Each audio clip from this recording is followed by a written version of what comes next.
प्रातः क्लास चल रहा था 9/12/1968 सोमवार को 9वें पेज की पहली दूसरी लाइन में बात चल रही थी कि चीन की देखा दुनी फ्रांस वाले भी बोलते थे कि हम भी बम्स बनाएंगे, परंतु फ्रांसीसियों ने कहा अरे खर्चा बहुत लगता है ना, तो फिर छोड़ दिया। अभी बम्स नहीं बनाएंगे क्योंकि बहुत खर्चा लगता है।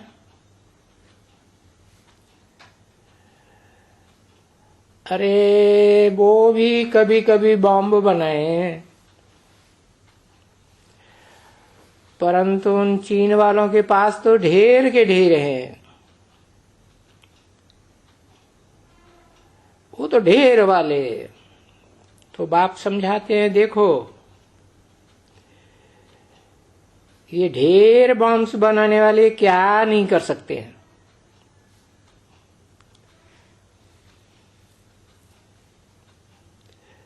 बस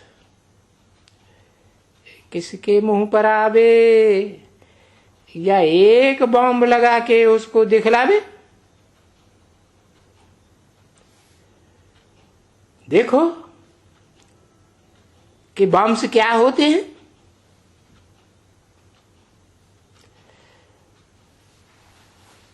तो बोलेंगे जल्दी ही लाल झंडी सफेद झंडी खड़ी करो। तो फिर ऐसा खड़ी कर देंगे।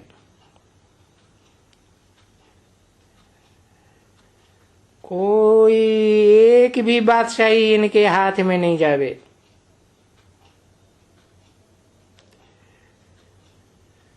तो देखो है ना बरोबर। अब देखो ये शस्य रूपी झाड़ के चित्र में देखो आपस में लड़े क्रिश्चियंस और रशियंस। ये एक आखानी है, आपस में लड़े।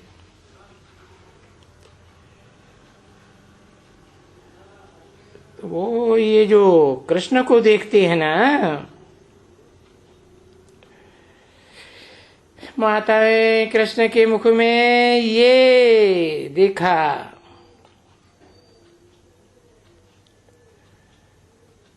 जो चंद्रमा देखते हैं। वो कोई कहते हैं वो मक्खन है,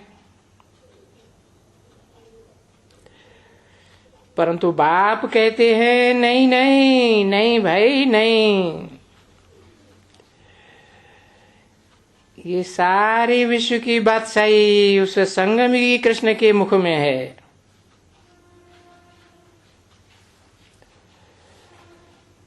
तो देखते हो तुम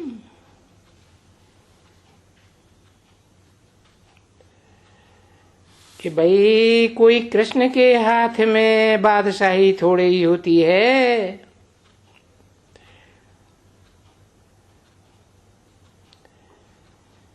कि कोई 16 कला कृष्ण के हाथ में सतयुग में बादशाही होती है विश्व की। अरे ये विश्व की बादशाही तो बड़ी राजधानी है ना। सारी दुनिया की 500-700 करोड़ मनुष्यों को कंट्रोल करने वाली।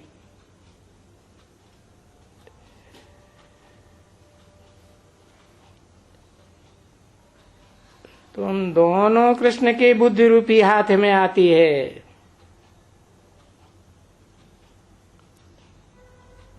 दोनों कृष्ण की साथ ही साथ प्रत्यक्षता होती है ना।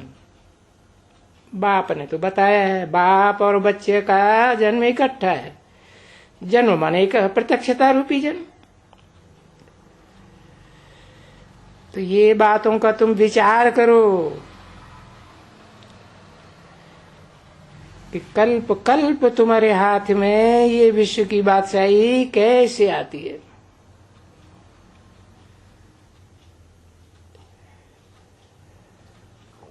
अभी ये तो तुम बच्चों की बुद्धि में कितनी समझ पड़ती है, कितनी खुशी पड़ती है।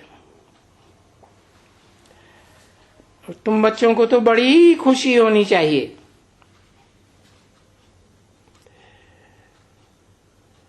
और इसी खुशी में तुमको सब कुछ बाकी जो रोज हैं, थोड़े से दिन थोड़ा खाना पीना और बाप के लिए सर्विस करना, कि भाई सर्विस करके औरों को भी हम आप समान बनाएंगे। और ड्रामा तो हमको जरूर करावेंगे।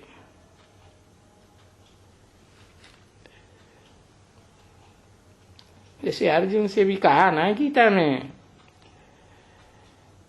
तू न भी करेगा तो प्रकृति तेरे से बरबस कराएगी।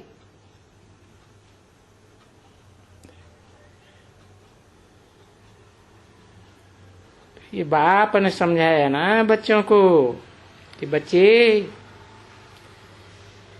ये इतने बड़े सारे विश्व में तुम ही हो,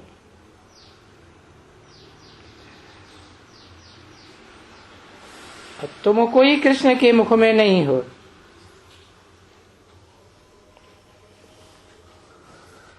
तुम्हारे मुख में ये सारे विश्व की बादशाही तुम्हारे मुख में है। जिसको मक्खन कहा जाता है, और नंबरवार तुम हरेक के मुख में है। तो फिर इतनी खुशी होनी चाहिए ना तुम बच्चों को। बस इतनी कापारी खुशी के सिवाय और कोई तुमको फुर्सत नहीं है किसी प्रकार की रंज करने की, या खिटपिट होने का, या फलाना होने का, कुछ भी नहीं। बस लगातार ये तांत लगी रहे अंदर ही अंदर कि हम सारे विश्व के मालिक बनते हैं। हम विश्व के मालिक बने, कल्प कल्प बने हैं। बाबा हमको विश्व का मालिक बनाते हैं, और अभी भी जरूर विश्व का मालिक बाबा बनाएंगे। क्योंकि तुम बच्चे तो अभी हो श्मशान घाट के दर पर एकदम।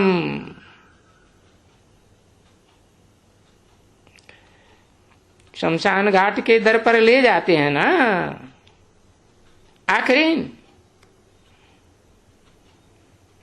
तो लात फिर इस दुनिया की तरफ कर देते हैं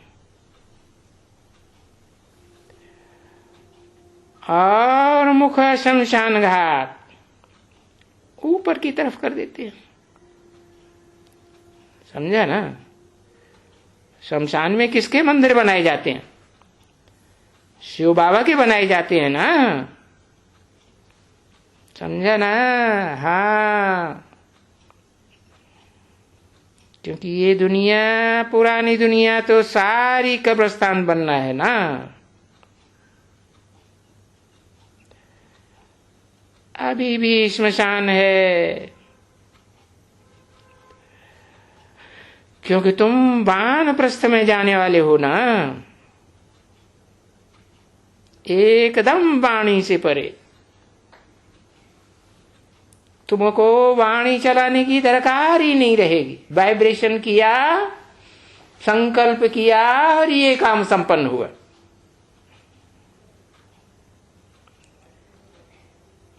तो तुम्हारा तो याद ही घर चाहिए, शांति धाम और सुख धाम।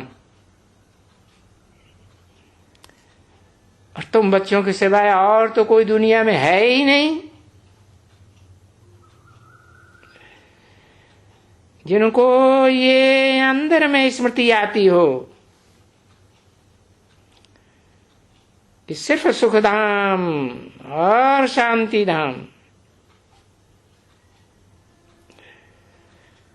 और अच्छी तरह से जानते हो कि बरोबर हम ही सुखधाम शांति धाम जाने वाले,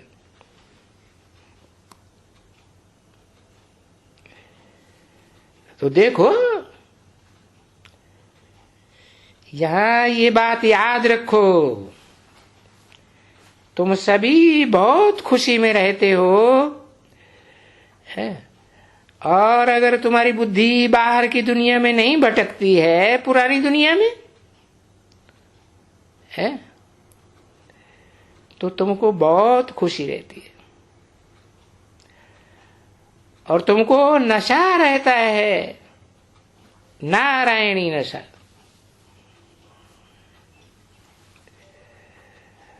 और फिर पीछे क्या होता है देखो, नशा आहिस्ते आहिस्ते शूटिंग पीरियड में भी गिर गिर करके नंबरवार पुरुषार्थ अनुसार ऊंचे पुरुषार्थ से हट जाते हैं।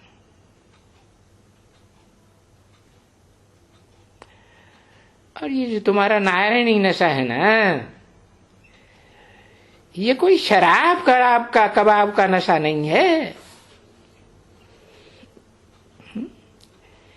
ये तो अपने सुखधाम को पाने का अच्छे से अच्छा नशा है। और वो नशा फिर तुमको कल्प कल्प चढ़ता है।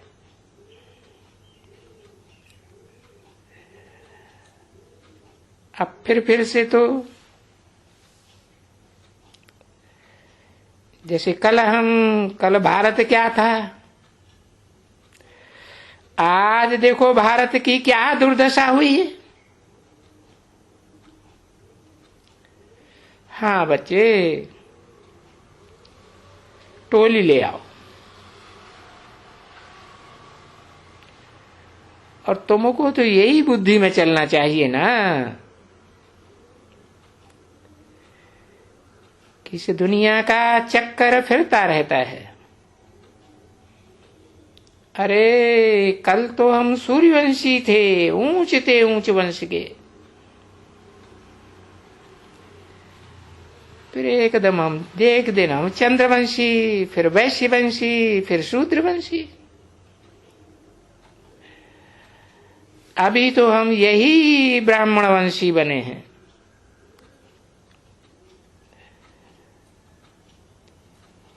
अभी फिर हम उल्टी चाड़ी चढ़ करके सूर्यवंश में जाएंगे। तो ये दुनिया तो जैसे कि एक बायजोली का खेल है। देखो वास्तव में खेल है ना। चलो उठो, इस दुनिया का चक्कर लगा के आओ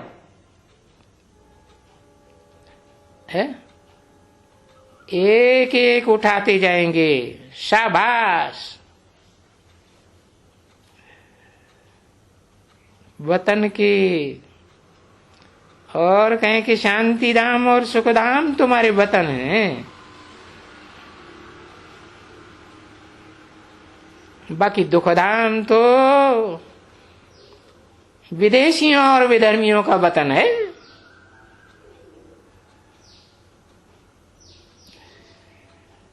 बाद में पाठ बजाने के लिए तुमको उस पराये वतन में भी आना पड़ता है, क्योंकि सारी दुनिया का चक्कर लगाना है ना। अभी देखो तुम पराये राज्य में बैठे हुए हो, राम राज्य में हो या रावण राज्य में हो,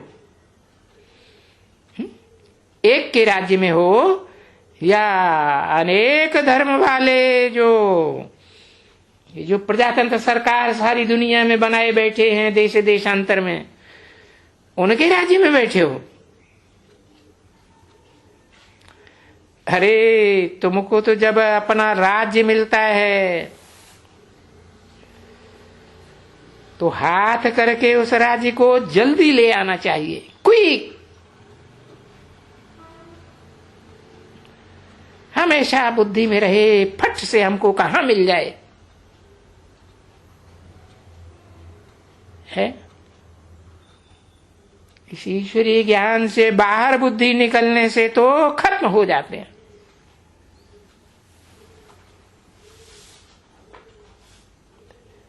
नहीं, ऐसे नहीं। एक दिन ऐसा भी होगा जो नंबरवार पुरुषार्थ अनुसार सारा दिन इसी मस्ती में रहेंगे, खुशी की मस्ती में। कहां पारी खुशी? वहां हमारी बुद्धि में रहेगा मिरुआ मौत, मलू का शिकार। ये जानवर बुद्धियों का शिकार करना है। ये सारी दुनिया जानवर बुद्धियों की हो गई ना, और ये जानवर हैं तो सही ना बरोबर। अरे जानवर से भी बदतर है। तो ये जो मिरुआ है माना जानवर, वो तो फिर जानवरों के मिसल ही ये मनुष्य मरेंगे।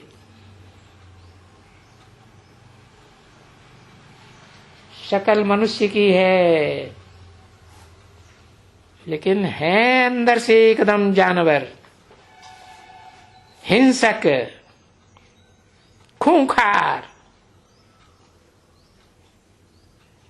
और तुम तो खुशी में जान करके सब कुछ है। जैसे कि हम अभी जाते हैं तो सीधे अपने घर जाएंगे, एकदम घर ही हमारी स्मृति में रहेगा। एक शिव बाबा, दूसरा न कोई। वो हमारा गुरु भी है, हमारा बाप भी है, हमारा टीचर भी है, सदगुरु भी है, और हम आत्मा है ना। ये शरीर तो नहीं जाएगा। तो इस बात का हमको तो ज्ञान है ना कि शरीर विनाशी है, आत्मा तो अविनाशी है। तो हम ये विनाशी शरीर छोड़ करके जाता हूं एकदम अपने शांति धाम में।